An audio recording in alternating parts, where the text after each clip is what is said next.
கர்த்தருடைய நாமத்துக்கு மகிமை உண்டாவதாக. இன்றைய வார்த்தை சங்கீதம் 37:27.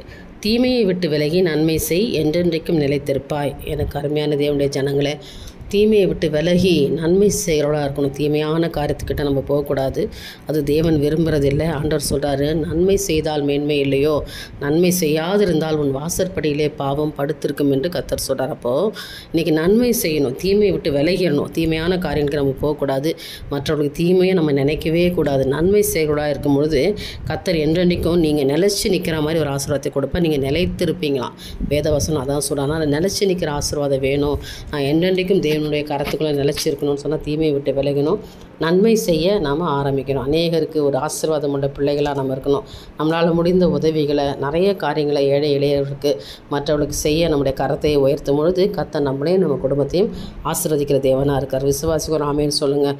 நிச்சயமாக இன்றைக்கு தீமையை விட்டு விலகி நன்மை செய்ய ஆரம்பிங்க. என்றென்றைக்கும் தேவனுடைய சமூகத்தில் நினைச்சிருப்பீங்க. கர்த்தர் உங்களுக்கு நிலையான ஆசீர்வாதத்தை கொடுப்பார்.